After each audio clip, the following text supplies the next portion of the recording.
सवाल आपसे करता हूं, क्योंकि यह मामला बेहद संगीन है। जो हिमाकत की है पाकिस्तान ने बीती रात 15 सैन्य ठिकानों पर, सोचा था भारत की तैयारी नहीं है, लेकिन सहम चुका है पाकिस्तान। पाकिस्तान के हर शहरों में इस समय सायरन बज रहे हैं। पाकिस्तान को समझ में आ रहा है कि भारत से टकराने की गलती क्या हो रही है। देखिए, ऐसा है कि हमारा जो एयर डिफेंस सिस्टम है, ये पाकिस्तान के बस की बात नहीं है कि उसको पेनिट्रेट कर सके। इसका उन्होंने उदाहरण देख लिया लास्ट नाइट। और जो भी हुआ, जो भी एक दो वहाँ से लीकर्स आ सके, उनको हमने मार गिराया। उस तरह पाकिस्तान को देखिए, हमारे जितने भी हमले हम करना चाहते थे, चाहे हमने वो आतंकी ठिकानों पे किए या अब ड्रोन से किए, वो सारे के सारे सक्सेसफुल हुए। तो ये एक मैसेज देता है पाकिस्तान को कि अभी भी टाइम है, सुधर जाओ और एस्केलेशन लैडर पर हमें चढ़ने के लिए मजबूर मत करो। हमारा एस्केलेशन लैडर हमें पता है, क्योंकि हम सामरिक दृष्टिकोण से, सिक्योरिटी आर्किटेक्चर के हिसाब से सक्षम भी हैं और सबल भी हैं। अगर ये जो मैसेज गया है कि जहां तक हमारी नेट सेंट्रिसिटी है, हमारे एक्यूरेसी है, प्रेसिशन अटैक है विदाउट एनी कोलैटरल डैमेज, इसको पाकिस्तान समझ चुका है। और जितने भी बयानात आप देख रहे आ रहे हैं, वो सिर्फ इसलिए आ रहे हैं कि अब बयानों के सिवा कुछ नहीं बचा है। वहां के अपने नागरिक पाकिस्तानी पूछ रहे हैं ये किस तरह का सिस्टम है। उनका जो HQ-9 है, जिसका काम है कि वो रक्षा करे एक पर्टिकुलर एरिया की, एरिया डिफेंस के लिए होता है, वो खुद नष्ट हो गया। जो खुद नष्ट हो गया, दूसरे की रक्षा क्या करेगा? तो ये एक मैसेज और एक चीज बहुत साफ साफ चली गई है। नहीं, लेकिन चुरा कर माल से, चुराई हुई टेक्नोलॉजी से श्रीवास्तव जी अगर बनाएंगे कोई सिस्टम, और लोग ऐसे ही नहीं कहते कि चाइनीज माल के भरोसे नहीं रहना चाहिए, लेकिन कर्नल शैलेंद्र सिंह जिस एस्केलेशन लेडर की बातचीत कर रहे हैं, श्रीवास्तव सर जिस एस्केलेशन लेडर की बातचीत कर रहे हैं, वो एस्केलेशन लेडर तो पाकिस्तान क्रॉस कर रहा है। उसने 15 सैन्य ठिकानों को जो बीती रात टारगेट किया। जय हिंद, नमस्कार। देखिए, मैं सीधे सीधे शब्दों में कहूंगा, ये आजकल ना हमारे को ये सब समझ नहीं आता। Acceleration ladder, deceleration ladder, colonel Shailendra Singh, मैं आपको रोकता हूं। एक बड़ी खबर आ रही है, पहले दर्शकों को वो बताना जरूरी है। और बड़ी खबर यह है कि अब से थोड़ी देर में विदेश मंत्रालय की प्रेस कॉन्फ्रेंस होने वाली है। भारत ने जिस तरीके से अटैक किया, लाहौर के डिफेंस सिस्टम को तबाह कर दिया, पाकिस्तान को आईना दिखा दिया कि हमारे शहरों में घुसोगे, मिसाइलें छोड़ोगे और सैन्य ठिकानों को टारगेट करोगे। चूंकि हमने जो ऑपरेशन किया वो आतंक के खिलाफ था, पाकिस्तान के किसी सैन्य ठिकाने पर वो टारगेट नहीं था। हमारे सैन्य ठिकानों की ओर देखोगे तो तुम्हारे हर ठिकाने तक भारतीय एजेंसियों की पहुंच है, सब कुछ हमारे रडार पर है। लेकिन इन सबके बीच विदेश मंत्रालय की प्रेस कॉन्फ्रेंस, कुछ बड़े ऐलान हो सकते हैं विदेश मंत्रालय की ओर से।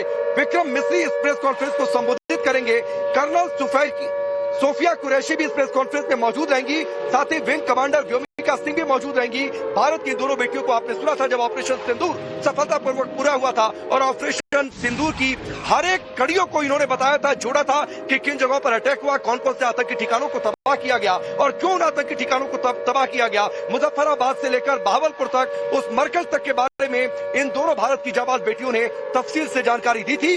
विदेश मंत्रालय की प्रेस कॉन्फ्रेंस जैसे होती है उसका हम रुख करते हैं, लेकिन कर्नल शैलेंद्र, आप अपनी बात पूरी करिए। और एक बात तो है कि मिसाइलें भेजोगे, तबाह तो करेंगे, लेकिन तुम्हारे हर सैन्य ठिकाने, हर शहर भारत के रडार पर है, यह साबित हो गया।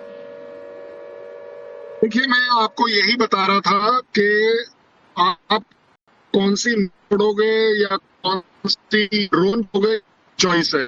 लेकिन मैं आपको प्रूव करता कि आपका एयर डिफेंस सिस्टम अप्रोच नहीं है। अब वो हमारे लिए काम कर रहा है, वो आजकल डिटेक्ट नहीं कर रहा। और बड़ी बात, उसकी जो कंडम वैल्यू है हमने वो भी खत्म कर दी, उसको डिस्ट्रॉय करके। अब जो है अगला स्टेप क्या हो सकता है, ये पाकिस्तान को डिसाइड करना है या हमको डिसाइड करना है। जो हम डिसाइड करेंगे वो हमारी मर्जी, और आप जो डिसाइड करेंगे हम उसे करने नहीं देंगे। ज्यादा बड़ी बात यह है, आपने कल रात को कोशिश करी, चलिए 2, 4, 6 मिसाइल आपने छोड़ ली, आपका एक भी टारगेट पर नहीं पहुंच पाई। ये आपकी काबिलियत है। अब आपको, अगर हम अपनी काबिलियत की बात करें तो ये हमारी लकीर है। आजकल इंडिया ने अपनी लकीर पे ध्यान देना शुरू कर दिया है। मुझे नहीं पता कि कौन सा लेडर ये बनाते हैं पाकिस्तान के, एस्केलेशन वाला, पता नहीं डिस्केलेशन वाला, वो अपनी तरफ से करते रहे।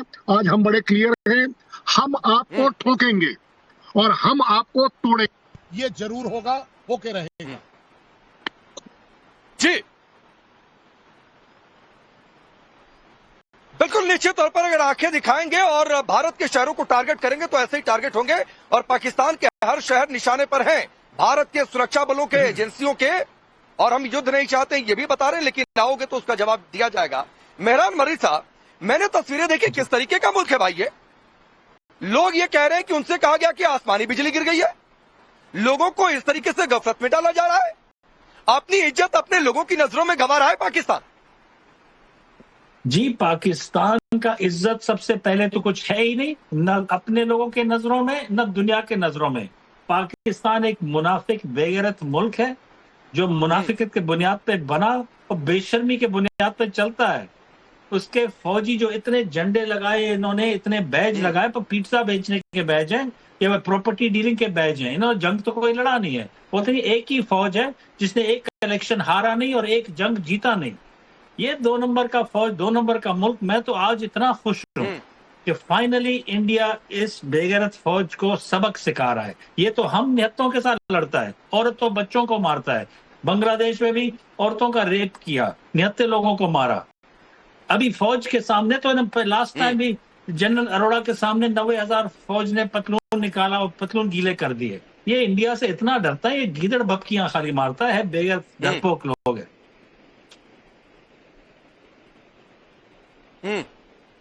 मेहरान मरीज साहब, एक और खबर आपको बताता हूं, बड़ी खबर, ब्रेकिंग न्यूज है। और ये खबर सुनकर भी आपके दिल को सुकून मिलेगा, ठंडक मिलेगी, जैसे यहाँ पर पानी बह रहा है। बड़ी खबर यह है कि पाकिस्तानी सेना के गढ़ पर भारत ने जवाबी हमला किया है। रावलपिंडी में पाकिस्तानी सेना का हेडक्वार्टर है और वहां पर धमाके हुए हैं। पाकिस्तानी है पीएम आवास पर, पीएम मोदी के साथ ये बैठक चल रही है। यानी सोचिए कि 2 मोर्चों पर एक साथ काम चल रहा है। सैन्य प्रतिष्ठान पाकिस्तान के सारे टारगेट पर यह संदेश हमने आज दे दिया, इसलिए भारतीय सेना से उलझने की गलती मत करो पाकिस्तान। ये अगर राष्ट्रवाद पहलगाम से देख रहे हो तो ये मैसेज समझ लो। दूसरी बड़ी बैठक चल रही है इस समय, पीएम आवास पर बड़ी बैठक चल रही है। वर्ल्ड बैंक के सीनियर अधिकारी और भारत की कोशिश लगातार ये है कि वर्ल्ड बैंक और आईएमएफ से जो भीख मांगता है पाकिस्तान, क्या उस भीख को खत्म किया जाए।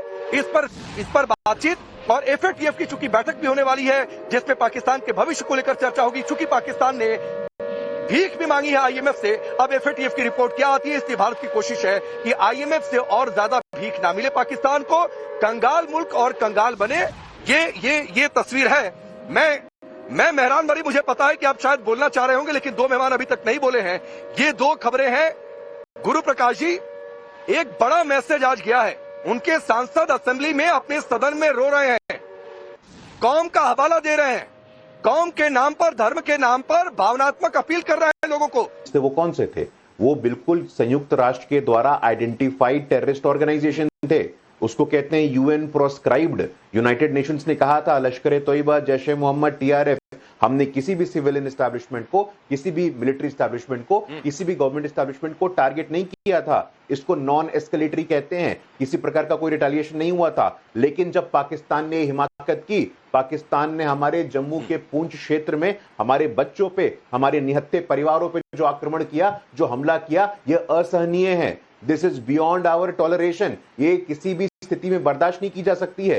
तो ऑपरेशन के फेज 1 के बाद हमने फेज 2 को इनिशिएट किया है और फेज 2 के हमने इनिशिएशन में भी इस बात का पूरा ख्याल रखा है कि किसी प्रकार के कोई सिविलियन, कोई निहत्ते लोगों को हताहत ना हो। पाकिस्तान की मानसिकता क्या है, पाकिस्तान की सैन्य मानसिकता क्या है, इस पूरे के पूरे कन्फ्रंटेशन में वो बाहर आ गई है। हम जहां पे सिर्फ उन्हीं को टारगेट करते हैं जो आतंक को पोषित करते हैं, जो टेररिस्ट ऑर्गेनाइजेशन को सपोर्ट करते हैं, वहीं पे पाकिस्तान का एस्टैब्लिशमेंट है वो किसको सपोर्ट कर रहा है, वो किसको टारगेट कर रहा है। और राकेश भाई, इसी